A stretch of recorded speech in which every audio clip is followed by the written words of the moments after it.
Welcome to the series where I try to read every book in Skyrim.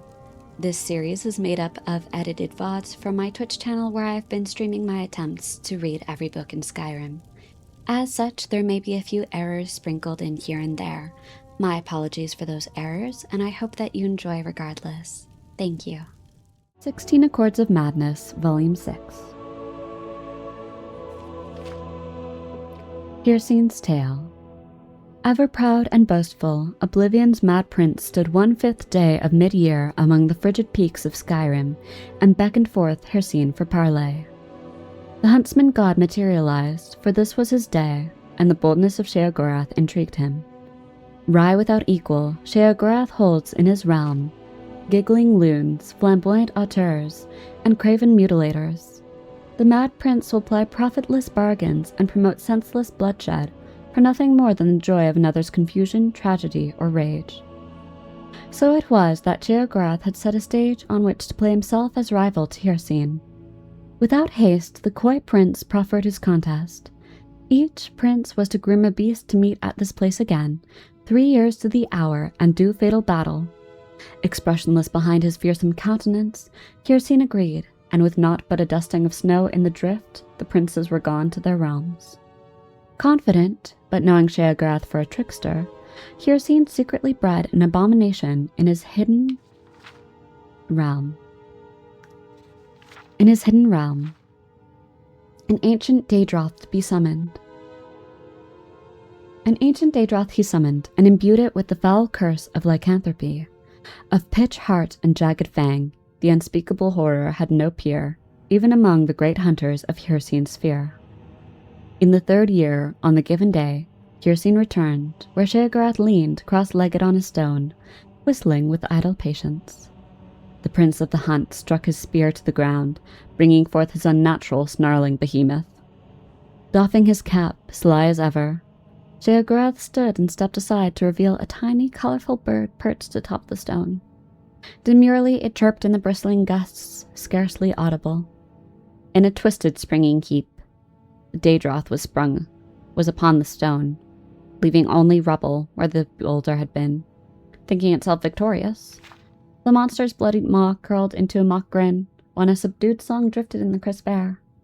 The tiny bird lightly hopped along the snout of the furious Daedroth. Sheogorath looked on, quietly mirthful, as the diminutive creature picked at a bit of detritus caught in scales betwixt the fiery eyes of the larger beast. With howling fury, the were-thing blinded itself trying to pluck away the nuisance.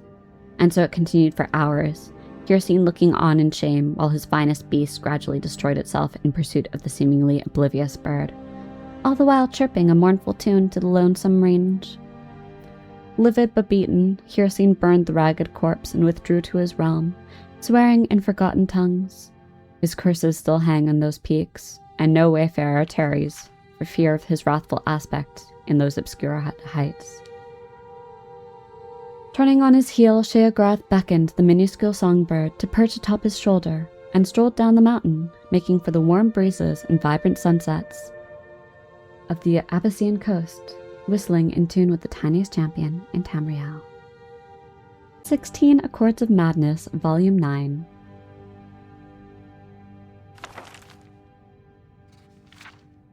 Vermina's Tale. Darius Shano found himself running as fast as he could. He had no idea what he was running from or towards, but he didn't care. The desire saturated his mind. There was nothing in the world except flight. He looked around for landmarks, anything to place himself or to use as a target, but to no avail. The featureless grasslands through which he was sprinting extended as far as the eye could see. Just have to keep running, he thought to himself. I have to run as fast as I can. On and on he ran with no end in sight or in mind. Standing over Darius Shano, while he lay quietly in his bed, were his mistress, Vermina the Dreamweaver, and the mad god Sheogorath. Vermina looked down with pride at this disciple of hers, and was boastful of her little jewel. Such potential in this one. Through dreams of inspiration, I have nurtured literary talent into fruition, and now he stands in acclaim as an emerging bard and poet. He will gain much favor before I tire of him. Sheogorath too gazed at the young Breton artist. and saw that he was indeed famous among the other mortals. Mused Sheogorath, but how many are there who hate this mortal whom you have built? It is the hatred of the mortals which confirms greatness, and not their love. Surely you can accomplish this as well. Vermina's eyes narrowed. Yes, the mortals are indeed often foolish and petty, and it is true that many of their most bold have been despised. Do not worry, Mad One, for I have the power to achieve many forms of greatness with this one, hatred among them.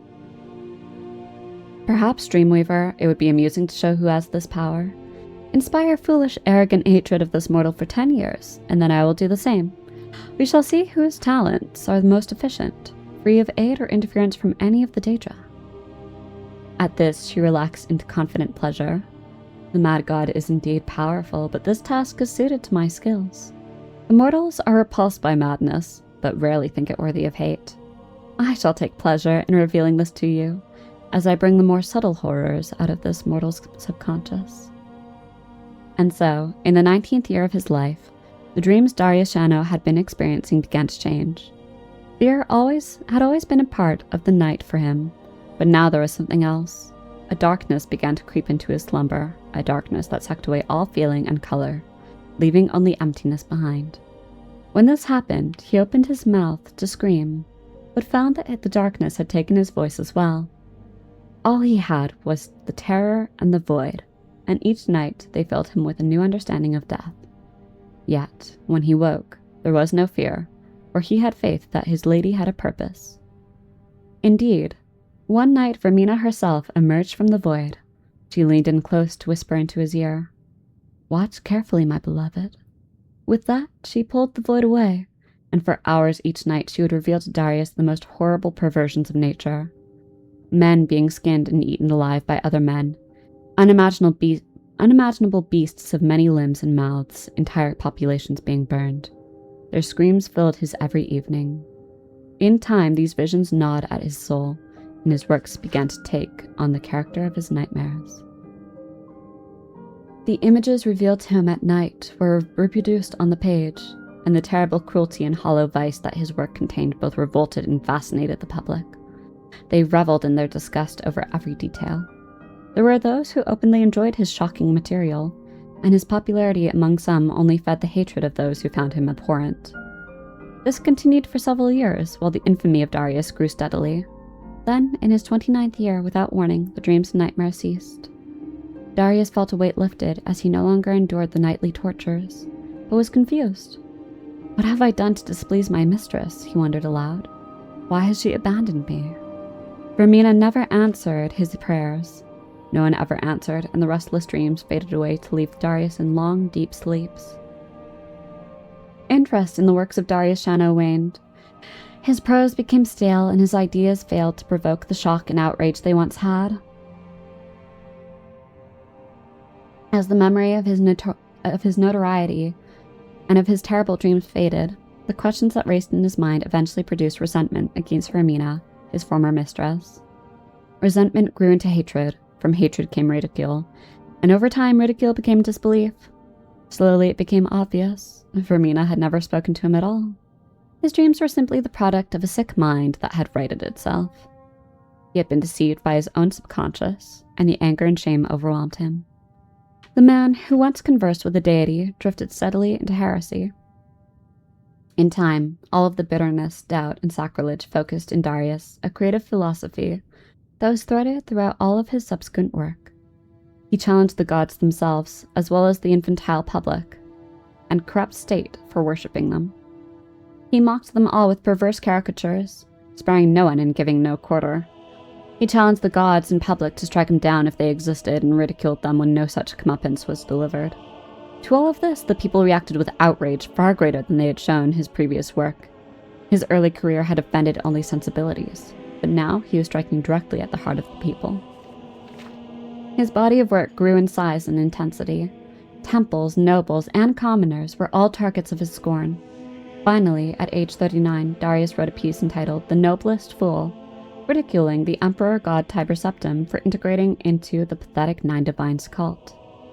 The local king of Denia, who had been humiliated by his upstart in the past, saw his chance, for For his sacrilege against the Empire, Darius Shano was executed, with a ceremonial blade in front of a cheering crowd of hundreds.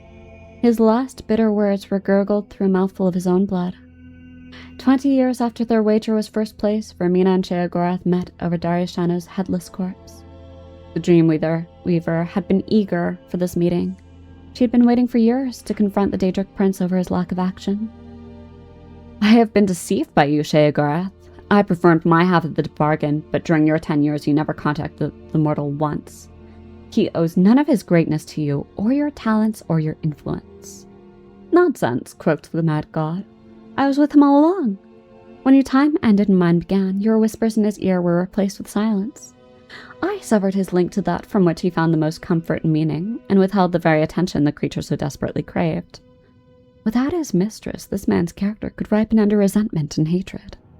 Now his bitterness is total, and overcome by a madness fueled by his rage, he feeds me in my realm, as an internal servant." Sheogorath turned and spoke to the empty space by his side. Indeed, Darius Shano was a glorious mortal, despised by his own people, his kings, and even by the gods he mocked. For my success, I shall accept 60 followers of Vermina into my service, and the dreamers will awaken as madmen. And thus did Sheogorath teach Vermina that without madness, there are no dreams and no creation. Vermina will never forget this lesson. 16 Accords of Madness, Volume 12. Malakath's Tale. In the days before the Orsinium's founding, the spurned orc folk were subjected to ostracism and persecutions even more numerous and harsh than their progeny are accustomed to in our own age. So it was that many champions of the Orsimer traveled, enforcing what borders they could for the proliferation of their own people. Many of these champions are spoken of yet today, among them the Cursed Legion, Grama the Hairless, and the noble Emig Grokaira. This latter crusader would have certainly risen to legendary status throughout Tamriel had he not been subject to the attention of certain Daedric princes. Emig Grokaira was the bastard son of a young maiden who was killed in childbirth. He was raised by the shaman of his tribe, the Grillikamug, in the peaks of what we now call Normar Heights. Late in his 15th year, Emig forged by hand an ornate suit of scaled armor, a rite of ascension among his tribe. On a blustery day, he pounded the final rivet, and draping a heavy cloak over the bulky mantle, Emig set out from his village for the last time. Word of his exploits always returned home, whether defending merchant caravans from brigands or liberating enslaved beastfolk. News of the noble orc crusader began to grace even the lips of Bretons, often with a tinge of fear. Less than 2 years after ascending to maturity, Grokaira was making camp when a thin voice called out from the thickening night. He was surprised to hear the language of his people spoken by a tongue that obviously did not belong to an orc. "Lord Kyra," said the voice, "tales of your deeds have crossed the lips of many, and have reached my ears." Peering into the murk, Emig made out the silhouette of a cloaked figure, made wavy and ephemeral by the hazy campfire. From the voice alone, he had thought the interloper an old hag, but he now decided that he was in the presence of a man of slight and lanky build, though he could discern no further detail. "Perhaps," the wary orc began, "but I seek no glory. Who are you?" Ignoring the question, the stranger continued, Despite that, Orsimer, glory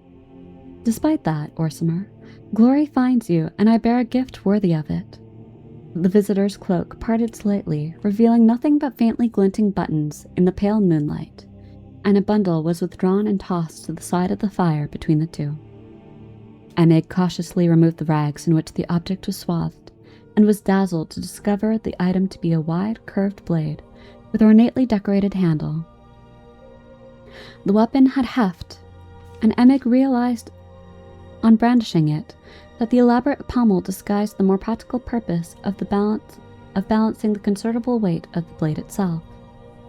It was nothing much to look at in its present condition, thought the orc, but once the tarnish was cleaned away, and a few missing jewels restored, it would indeed be a blade worthy of a champion 10 times his own worth.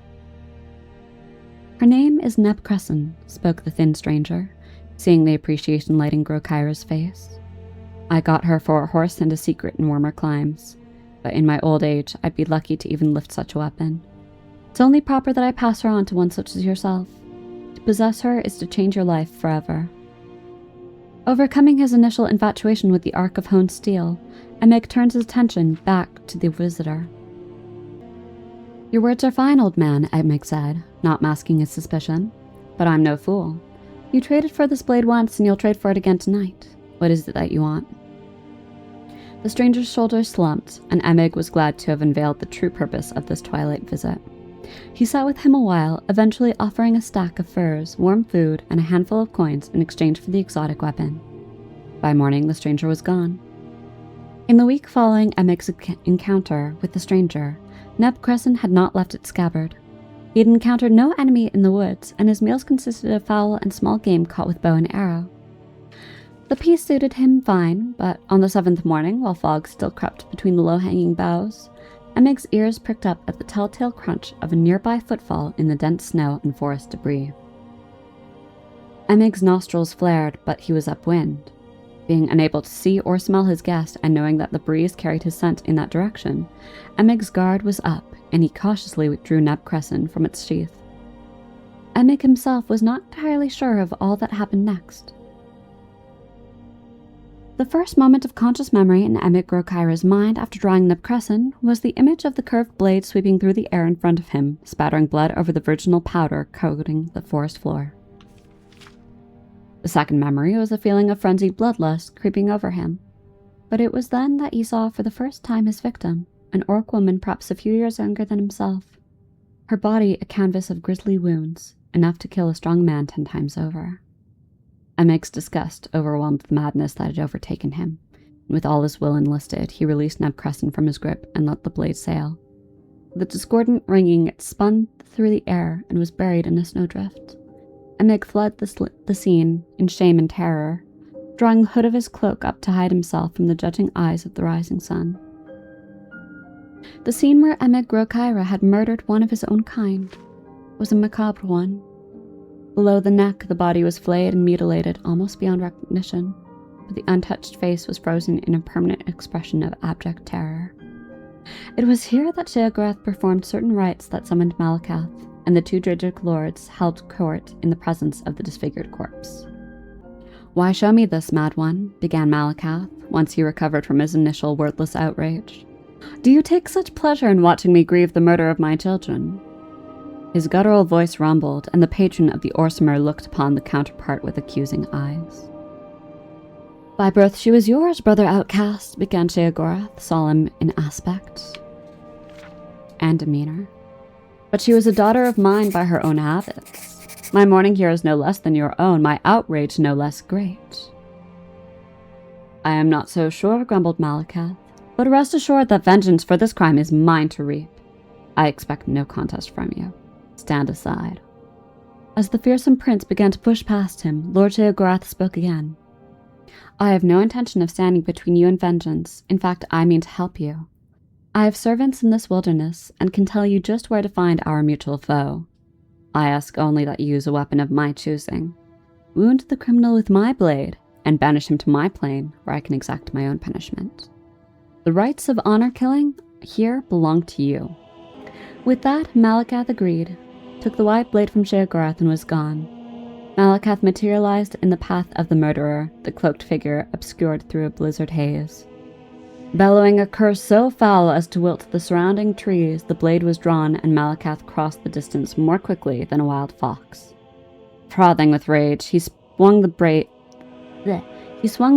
in a smooth arc which lopped the head of his foe cleanly off, then plunged the blade up to its hilt in his chest, choking off the spurts of blood into a steady growing stain of red, bubbling from beneath the scaled armor and heavy cloak.